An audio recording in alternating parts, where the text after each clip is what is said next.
puso ko, sa bayan ko. Diyan natin winawakasan ang unang bahagi ng ating Fun Saturday Live. Pakinggan si Ferrell Salvo tuwing Sabado dito sa FGS Web Radio para sa mga Pilipino. At ating buksan mga kapitbahay ang ikalawang bahagi ng ating Fun Saturday Live. Ang ating Inside, Guro-Guro, Opinion, Fun Saturday Live. Well, magandang araw po sa inyo lahat mga kapitbahay. Ngayon talamak na talamak ang mga misinformation at disinformation na may kaugnayan dito sa mass deportation of undocumented immigrants as announced by the incoming administration, Donald Trump. Yung mga partisans, yung mga natalo ng mga Democrats, gumagawa ng lahat ng paraan upang ituloy ang pagwasak sa anumang programa, sa anumang pangalan na kaakibat ang incoming administration. Natatanda naman siguro ninyo the last 4 years ng nakalipas na administrasyon ni Joe Biden, yung mga alipores niya, and not necessarily si Joe Biden, kundi yung mga alipores niya, and most especially yung mga followers, ito ang mga nag-uudyok ng mga misinformation, disinformation. And sad to say, na yung ating dapat na sandalan, mainstream media, yun ang nangunguna sa misinformation at disinformation. Kung ang pinag-uusapan ay ang political views and news na sangkot ang pangalan ni Donald Trump. Itinutuwid po lamang natin ito. We are not in any way connected with any political party. Nililiwanag ko lamang ito sabagat ito ay nais kong panindigan ang truthfulness ng obligasyon ng mainstream media. Maging print o kaya broadcast o ngayon internet media or social media. Marami hong mga kumakalat ngayon na mga mali na mga impormasyon na nakalilito sa atin. Lalo tigit sa ating mga Pilipino. Gawa ng meron din tayong at least katiting na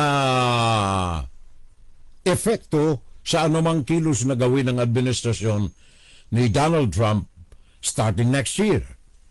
So, uunahin ko kababayan kong mga minamahal etong ilang mga voice clips para maging batayan ng ating argumento, ng ating pagpapaliwanag sa ating mga kababayan. Ano ba itong pinag-uusapan natin na ito na mass deportation ni President Donald Trump? Ano nga ba talaga ang totoo? Well, kung natatandaan ninyo, itong mga balitang lumalabas dyan, as I've said, disinformation and misinformation. Pag disinformation, ito'y kasinungalingan. Misinformation, ito'y totoo na hinahaluan subjectively ng kasinungalingan. Pakinggan natin muna itong tinig ni Director Thomas Homan. Ito ang magiging incoming, ang tawag dito ng mainstream media ay Trump Border Czar.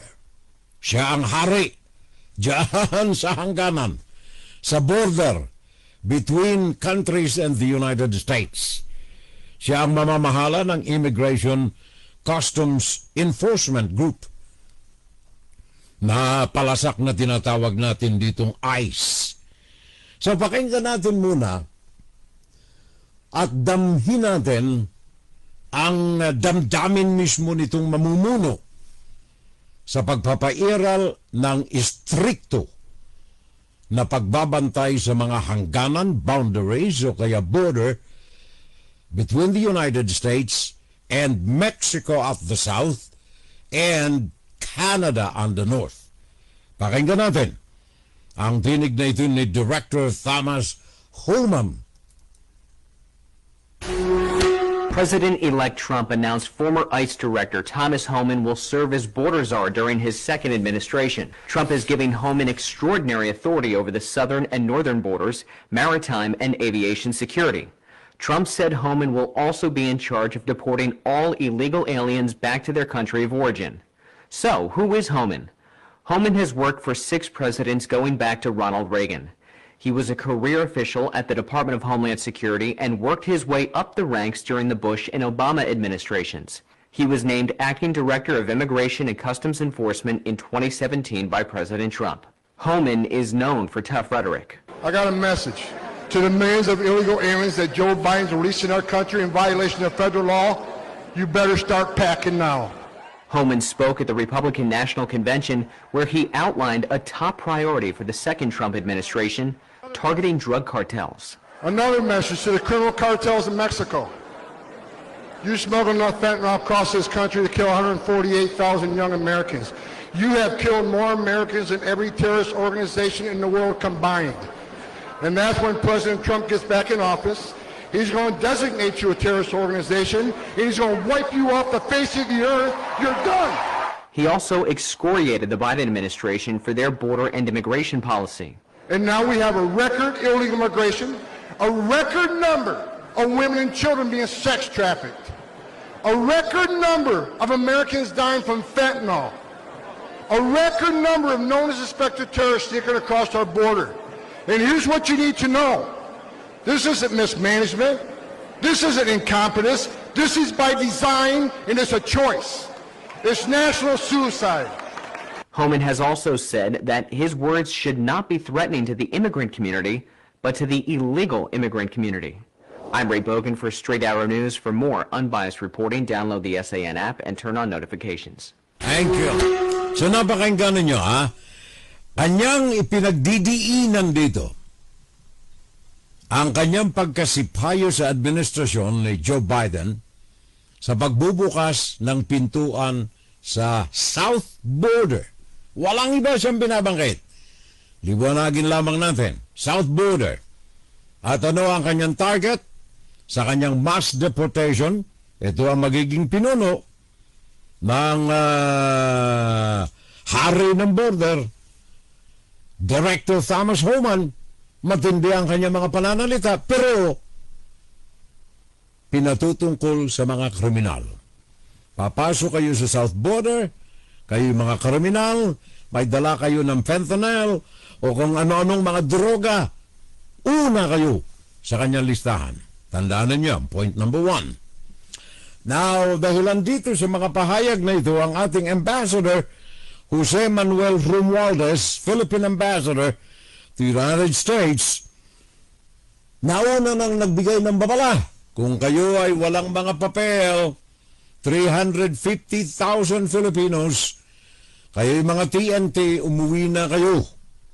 Yun ang sabi ni Ambassador Jose Manuel Romualdez. Pakinggan natin siya. So far, ang sinabi sa amin na ang uunahin nila, yung mga supposedly national security problem for the U.S., yung mga illegal immigrants that are here in the United States, that is a threat to the national security of the United States. Meron na rin sila na-identify niyan. Yun yung mga supposedly criminals na sinasabi nila, priority yan. Yan ang mga uunahin nila. Ngayon yung mga Pilipino, wala naman tayong mga ganun na klase. Kasi ina-advise namin sa kanila na kung talagang walang legal path, then it's better na wag na kayong magpa-deport pa. However, meron naman kaming kinukonsulta na immigration lawyer. We will have a meeting on this one next month. Lahat ng mga consulates natin, pag-uusapan namin kung paano namin ma-advise itong mga kababayan na meron silang legal path to become legal sila dito sa US. Pero yun talagang walang papeles, talagang wala na silang chance to be able to have some legal papers. We're asking them that it's best for them not to be deported. Yan ang mga sinasabi namin. But just to say, we're still getting some feedback from many of our consulates kung ilan yan ang mga pwede na titulungan. At we will get an immigration lawyer who's familiar with the new policy that will be taking place in January 20th. Ito, wala pa itong bagong strict policy ng US. Lalo na ngayon kasi nag-exchange information na ngayon yung immigration, yung customs, yung TSA, yung DHA, yung Homeland Security. Lahat yan nag-exchange ng information nila. At it's very hard for you to get clearances to be able to get a visa. Yan ang problema eh. Yun ang aming talagang we're worried na pag ma-deport ka, talagang mahihirapan ka na bumalik dito. So, yan ang advice namin. Kung meron na kayong papers na pinasok na ninyo at recognize ng immigration dito, most likely, ihintayin lang ninyo kung ano yung approval nun. Pero, like I said, we're still going to try to get the exact policy at saka kung anong ang advice ng immigration lawyer that we will, at ipibigay namin yan sa lahat ng mga kababayan natin that will be affected by this new policy of the Trump administration. Okay. Sa maliwanag ho yan, dalawang tinig na pakinggan ninyo. Ang tinig ng magiging border czar, magiging Diyos dyan sa hangganan, at saka ang tinig ng ating Philippine Ambassador to the United States. Yan ay mga factual news. Yan ay mga balita na mismong galing sa mga tinig ng mga taong makakaapekto sa ating mga kababayan, mga Pilipino, sa pagpasok ng bagong administrasyon. Tandaan niyo mga kababayan, hindi na ho ito bago sa atin. Kung naalala ninyo, way back in history time, may mga una na tayo mga Pilipinong pumasok sa Amerika. Yung anong tawag nila riyan, Spanish Galleon noong 1587. Unang-unang Pilipino na pumasok sa Amerika, Oktubre 18, 1587. Sakay ng Spanish Galleon at dumaong dyan sa California na ngayon ay tinatawag na Morro Bay. Ang unang trabaho ng mga Pilipino rito ay mga agrikultura. Mga pumipites ng apple, nagtatanim ng kung ano-ano. Yun ang unang mga trabaho ng mga Pilipino. And from that time on, 1587 until now, ang respeto ng mga Amerikano, especially the government of the United States, ay ganun-ganun na lamang. In fact, noong 1946, yung Luce-Cellier Bill, pinagkalooban ng mga Pilipino ng access to naturalization. Maging Amerikano. Sa magitan ng proseso, naturalization. And from that time on, 1946, 10,000 Filipinos ay nasa Amerika na. From 1946 hanggang umabot ang ikalawang digmaang pandaigdig, malaki na kaagad ang bilang ng mga Pilipino sa Amerika. But again, I would emphasize this, wala hong masamang record ang mga Pilipino sa Amerika. In fact, going to the present time, 2022 sa census ng Bureau of Census ng Amerika, meron tayong humigit kumulang 4.5 million. 4,500,000 Filipinos. Yan ang record ng American Community Survey. Dokumentadong record yan. 4.5 milyong mga Pilipino.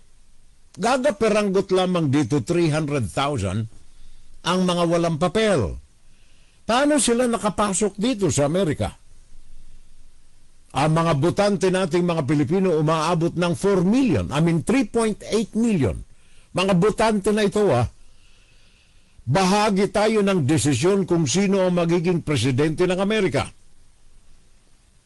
At si Donald Trump at the current election itong nakalipas lamang na Nobyembre 6, si Donald Trump ay tinangkilik ng halos kalahati ng mga botanteng Pilipino.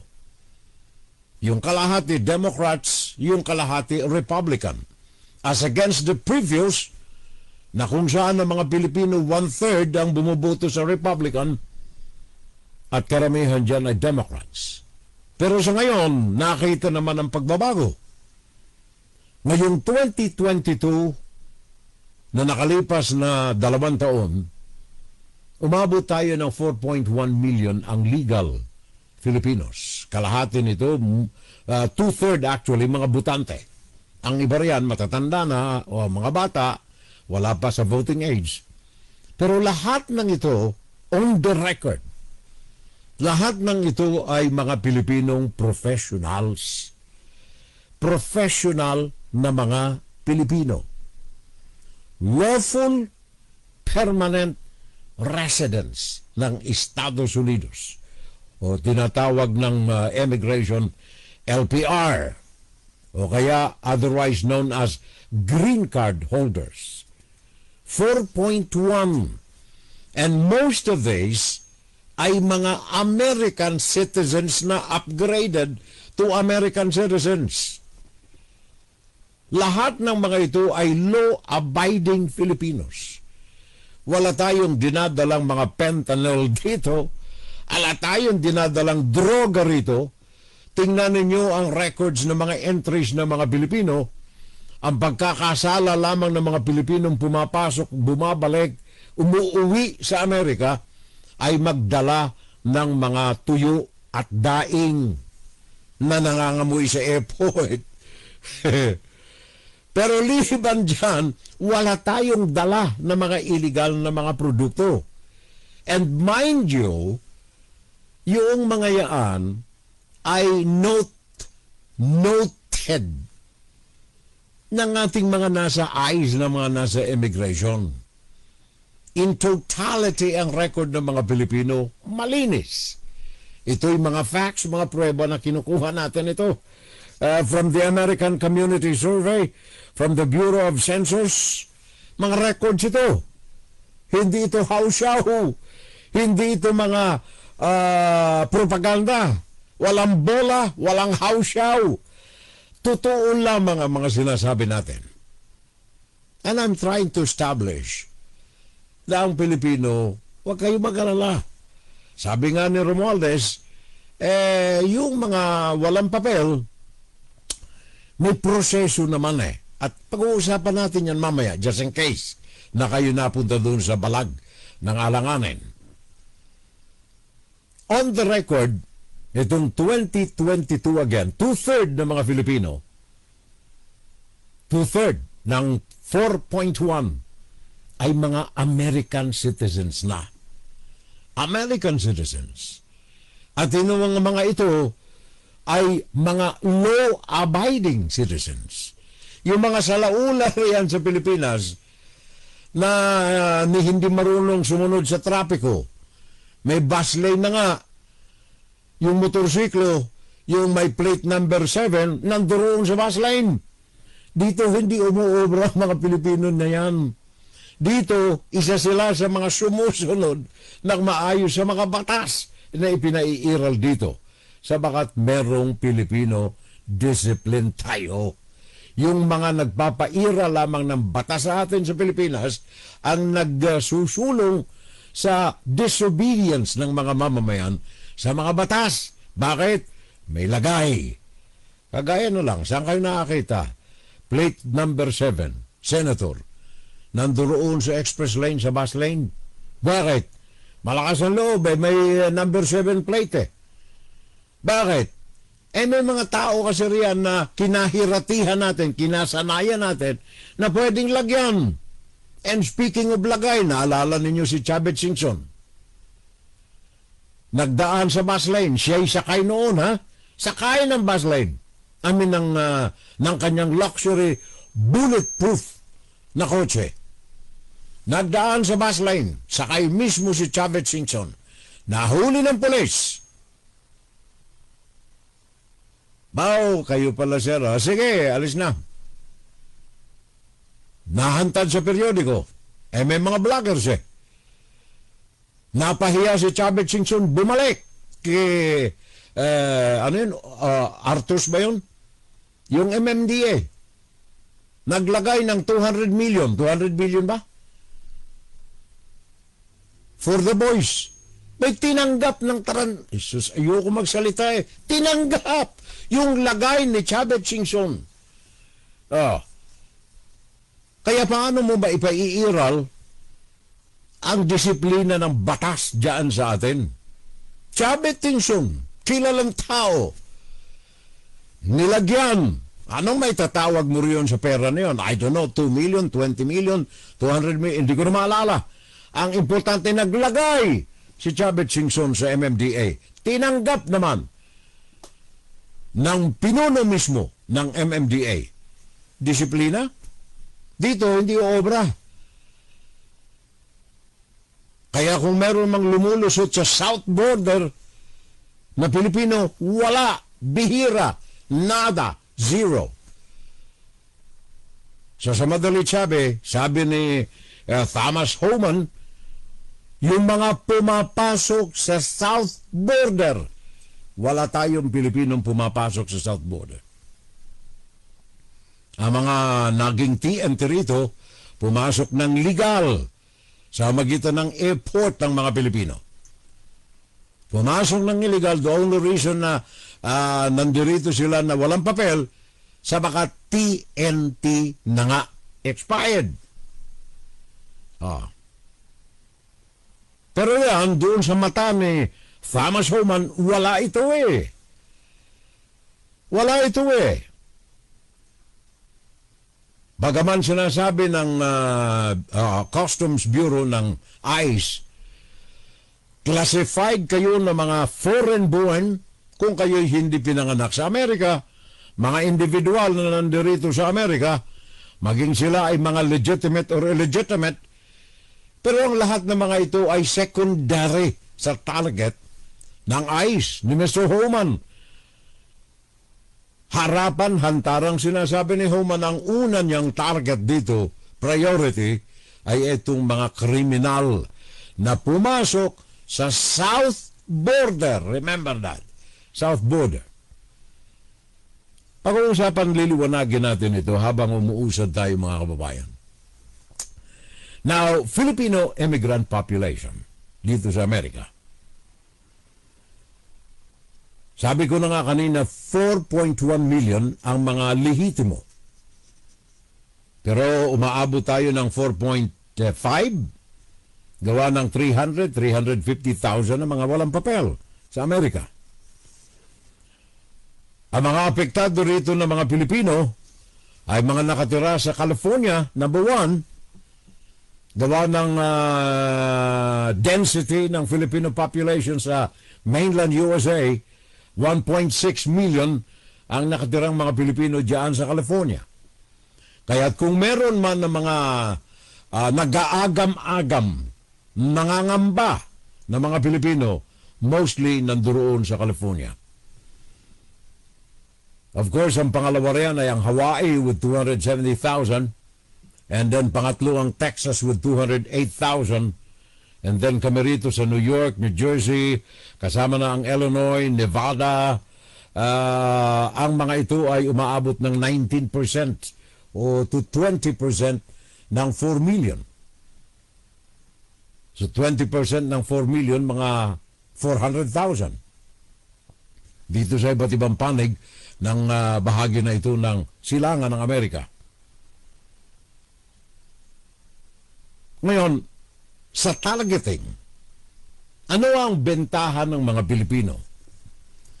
Para hindi naman tayo nag-aalala na baka tayo ay priority, wala ho yan. As again, I will say, wala ho sa priority ng Amerika ang mga Pilipino eh.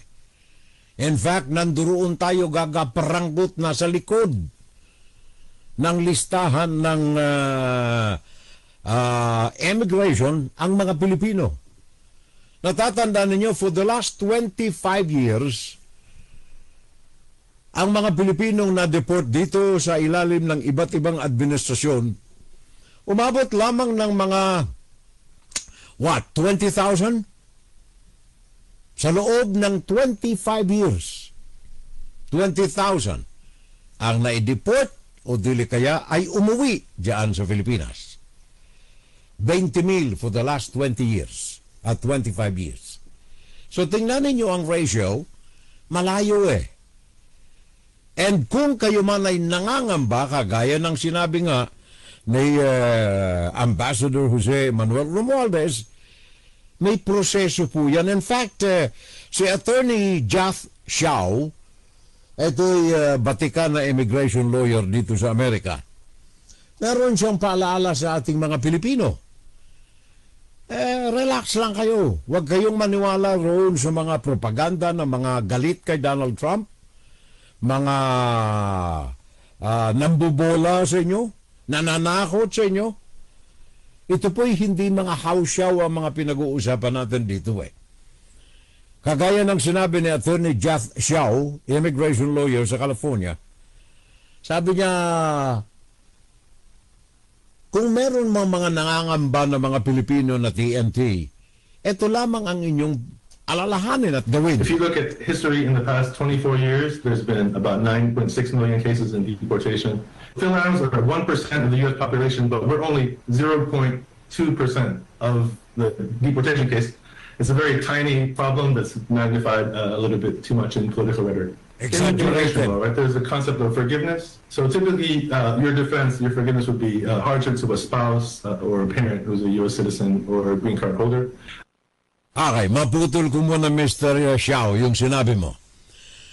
Kung kayo ay mga nangangamba na baka kayo masakote, lumapit na kayo unang-una yung simbahan.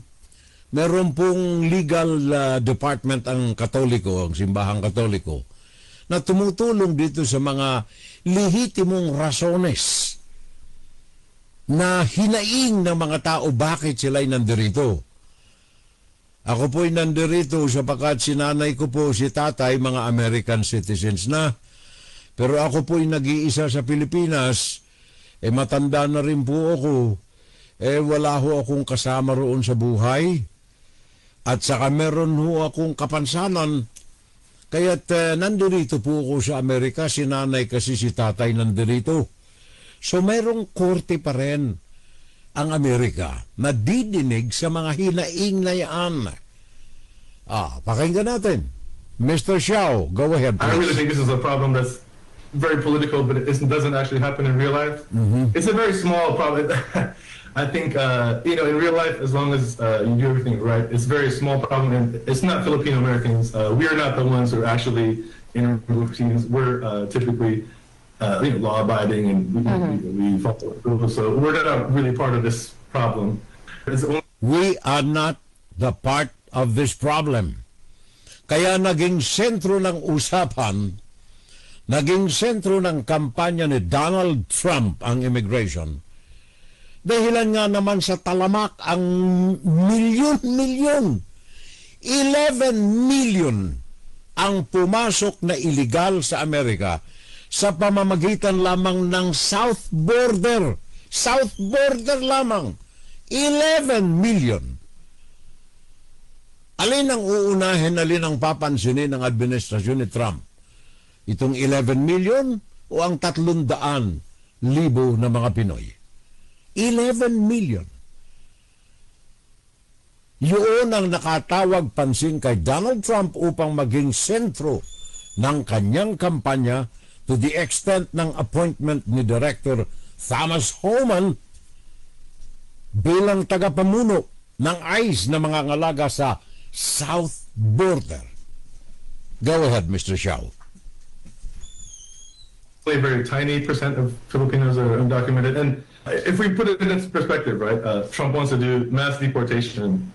The most they've ever deported in 1 year is 400,000 people. If you say that Filipinos are 0.2% of that, that means 2,000 Filipinos get deported per year. 300,000 undocumented, it's going to take at least 150 years for that to happen. Don't even think about each case could take 5 to 10 years. So realistically, it's not going to happen in anyone's lifetime. It's just a scare tactic. It is a scare tactic. More often than not, it will not happen in your lifetime. Abogado mismo yan, Attorney Jeff Xiao, nagsasabi sa inyo. It's a real problem, I believe. Not a real problem. Kung nakakarinig kayo ng mga kapwa natin Pilipino na nagsasabi na katapusan na ng inyong mundo sa Amerika, may galit yan sa inyo. Naiinggit sa inyo yan. In fact, ang katakutan ninyo ay hindi ang batas ng Amerika. Ang katakutan ninyo, yung mga, anong tawag niyan, makapili na mga Pilipino. Kung diyan sa Pilipinas may mga makapili na nanggangayupapa sa China, kay Xi Jinping, dito sa Amerika may mga makapili rin kami. Ito yung mga nagtuturo sa kapwa niya Pilipino. Ito si Juan, wala itong papel. Yun ang katakutan ninyo. Wala ho tayong propaganda rito, wala tayong bola, wala tayong hausyaw. Sa totoo lamang ang mga pinagsasabi natin dito. 0.02 ang chances ng mga Pilipino na mapasama dito sa listahan ng Amerika. And of course, we should be proud, tayo mga Pilipino na nandito tayo sa Amerika, because we are contributing to the economy of the Americans. We are proud Filipinos. We are hardworking Filipinos. We are an asset to the American community. Hindi tayo pasanin, magaling tayong umingles. To take out or stay in? I will take out. Magaling tayo sa English. Filipino immigrants are proficient in English than overall foreign-born population. Number 1 tayo. Meron dyan mga nag-English na hirap tayong umintindi. Maybe grammatically correct. Pero ang baluktot na dila nila, nahihirapan tayong umintindi. Pero ang mga Pilipino, big cash pati na ang pinakang maliit na letra. Vacuum cleaner. Magaling ang mga Pilipino. Madali tayo maintindihan. Sabagat ang proficiency natin sa English language is good. Commendable. Sabi nga. In fact, sabi dito sa report ng ng American Community Survey, sabi dito sa kanilang report, ang mga Pilipino, 29% of Filipinos with ages from 5 and over speak English very well and very proficient. Mantakan mo yan, pag hindi naman na mayagpag ang ilong at tainga mo riyan. American Community Survey, ang mga Pilipino, 29%, na ang mga edad ay 5 taon pataas. Magaling umingles. Ang diction nila, ang salita, talagang Amerikanong-Amerikano. Hindi lamang yan. Ang median age ng mga Pilipino ay hindi pasanin sa Amerika. Median age of the Filipinos in the United States, that's 4.1 million, ay 52 years old. Nasa kalagitnaan ng marubdob na paghahanap buhay.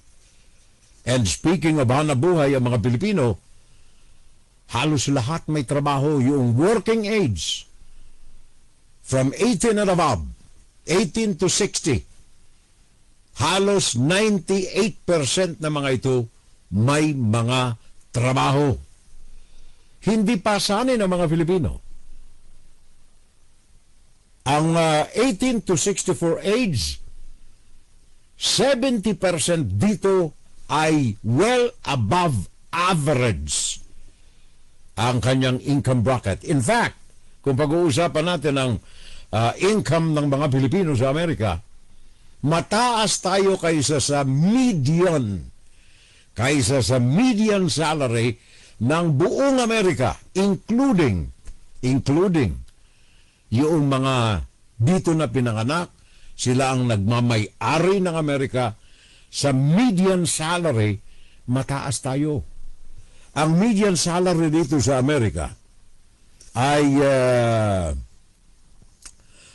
let me see, median salary is $70,000 US dollars.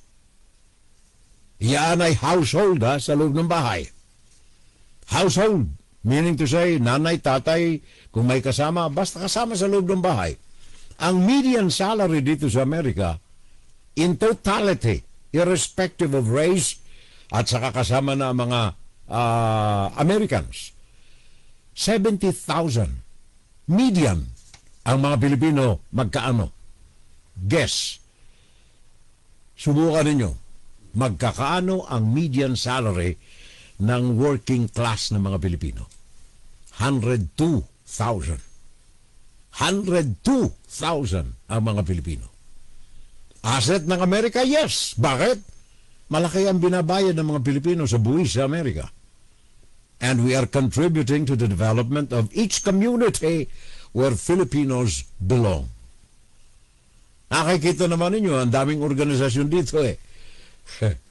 At ang mga organisasyon na yan ay yaan ang sandalan ng mga Filipino communities. Dito lamang sa aming paligid na kasama tayo, ang daming organisasyon. Nandiyan ang PAFCOM, nandiyan ang PIDCI, nandiyan ang Knights of Columbus, nandiyan ang Knights of Rizal, nandiyan ang mga religious organizations. Lahat ng mga ito tumutulong sa bawat isa. Lahat ng mga ito ay sakop na rin ng mga masisipag, community-oriented na mga Filipino. In fact, kung ang pag-uusapan natin, sabi ko na nga, ang median salary ng mga Pilipino, 102. In total sa Amerika, 70,000 lamang. Mga Pilipino, 102,000. At hindi lamang yan, you should be proud. Kapag ikaw ay Pilipino dito sa Amerika, huwag kayo mag-alala ng mga racist na yan na issue eh. Kung bagaman may mga ibang lahi na racist sa Pilipino, it is not because of anything else, kundi inggit. Bakit? 51% ng mga Filipino immigrants sa Amerika ay may mga high degree of education. Ang karamihan dito ay mga, sabi ko na nga, 51 degrees, mga bachelor's degree or higher holders. Master's degree, bachelor degree. Yun, 51% ng 4.1 Filipinos in America ay highly professional. Ayon yan sa Institute of International Education. Institute of International Education. Mga Pilipino dito ay pinagpipitaganan. In fact, dahilan dyan, marami na tayo mga Pilipino na nasa higher echelon of the government. Diyan lamang sa staff ni Donald Trump, yung kanyang personal staff, merong ilang Pilipino riyan na humahawak ng mga sensitibong parte sa operasyon ng kanyang family business and political obligations. Marami tayong Pilipino riyan. Ayoko lang banggitin ang pangalan. Nandirito yan sa ating listahan eh. Ayoko lang banggitin. Sa baka sabihin naman itong iba, kaya pala ha. Income and poverty ng mga Pilipino, 102,000 median. In totality sa buong Amerika, 70,000. 76% of immigrants age 16 and above ay nasa labor force ng Amerika. 16. Wala pa sa trabaho dapat yan. Yung mga, anong tawag niyan? Student workers during vacation time, kasama riyan. Yun ang ating mga ipinagpipitaganan na mga bagay bilang isang Pilipino dito sa Amerika. Ngayon, sabihin natin, yun yung mga magagaling, yun ang mga nakapag-istabilisa ng buhay, nakapitas ng American Dream. Paano yung mga TNT? Paano sila? Well, sabi nga ni Attorney Jeff Xiao, hindi yun ang katapusan ng mundo eh. Meron tayong mga pamamaraan sa bakatang Amerika ay hindi komunista na basta ka na lamang kakatukan sa hating gabi, pupusasan at dadalhin ka sa kanilang concentration camp. Hindi ganyan. May legal process sa bakat ito nga ang ang haligi, the bastion of democracy sa daigdig, the leader of democracy, ang Amerika. Kaya yung nakapaninindig balahibong pahayag ni Thomas Homan, may katarungan pong kaakibat diyan. Kaya pakinggan natin ang Department of Migrant Workers. Ito'y sa magitan ng report ni Rainiel Pawid ng News Television 5. Baka ito'y makapagdagdag ng kaalaman natin sabagat may proseso pa rin sa mga kapatid nating TNT. Ito po, pakinggan ninyong maigi. Higit 2 dekada na sa Amerika si Eric, pero hanggang ngayon wala pa rin siyang legal na papeles para manatili roon. Kahit undocumented, nakakuha pa rin siya ng trabaho bilang parking boy sa Daly City, California. Dito naman po sa Amerika, basta masipag ka lang, merong kabuhayan para sa'yo. Pag-park ka ng mga sasakyan, magtinda ka ng kung ano-ano, mag-serve ka sa mga restaurant na maaaring tumatanggap ng mga undocumented workers na kamukha namin. Ang mga katulad ni Eric ang target ngayong matulungan ng Department of Migrant Workers. Kasama dito ng panukalang mass deportation policy sa ilalim ni US President-elect Donald Trump. Sa record ng DMW, 370,000 ang mga Pilipinong walang dokumento sa Estados Unidos. Pero si Eric hindi uuwi dahil sa takot na makadagdag sa bilang ng mga naghihirap na Pinoy sa Pilipinas. Lalo ko kaming magtatago sa mga nangyayari dahil alam naman namin wala kaming uuwian sa Pilipinas. Sabi naman ng Department of Foreign Affairs, iba ang puntirya ng US deportation policy. First and foremost, mga illegal aliens na kriminal sa United States, yung nananakit, gumagawa ng mga krimen laban sa mga American citizens. That doesn't apply to Filipinos.